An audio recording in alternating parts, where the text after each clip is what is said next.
क्रिश सुनेगा गाना क्रिश का। दिल न दिया, दिल न लिया। आके दुनिया में भी अगर प्यार ना किया तो क्या किया। ले बेटा आके दुनिया में भी अगर प्यार ना किया तो क्या। ले बेटा प्यार ना किया तो क्या किया।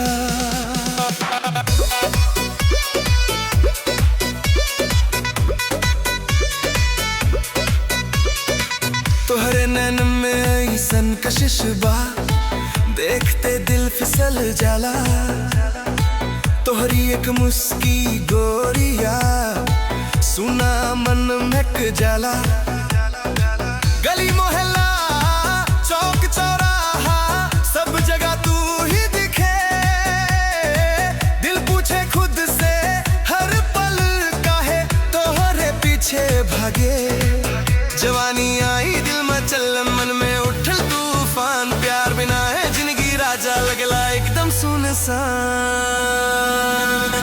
दिल ना दिहनी दिल ना लिहनी तो जिंदगी अधूरी रह जाए। तो आके दुनिया में अगर प्यार रार ना कहीं हो तक का कहीं नहीं बताए। दिल ना दिहनी दिल ना लिहनी तो खुशी काहे आई। ओ प्यार कई के आज समझ में जिंदगी के मतलब आई। जिंदगी के मतलब आई।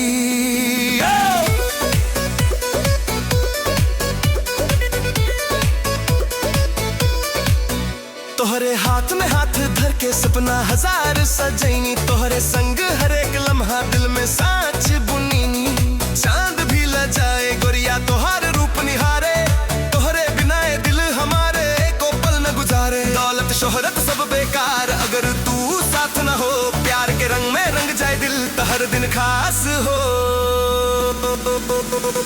दिल ना दिहनी दिल ना लिहनी तक कहानी अधूरी रह जाई। हो आके दुनिया में अगर प्यार ना आ कहीं नहीं तक का कहीं नहीं बताई। हो तोहरे खातिर लड़ जाई बद दुनिया से दिल में दम बा।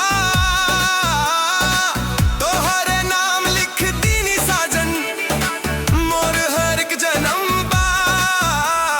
सुख दुख में तू ही साथी तोहरे संग हर राह। तोहरे बिना ये जिंदगी राजा ना चाही कवनो चाह। अगर रूठ जाल तू एक पल सांस भी भारी लागे। तोहरे बिना ये दुनिया सगरी सुनी सुनी भागे। गलती हो जाए तो माफ कर दी छोड़ के मत जई। सात जन्म ले साथ निभाई कसम खुदा के खाई।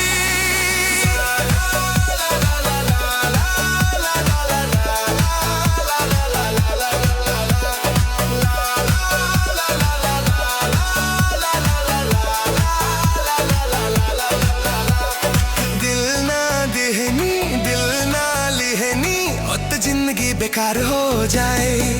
हो आके दुनिया में अगर प्यार ना आता कहीं नहीं खुद तक का कहीं नहीं भाई। प्यार बिना सब सुना सुना न रंग न रोशनी। प्यार कई के जी ले राजा है असली जिंदगी।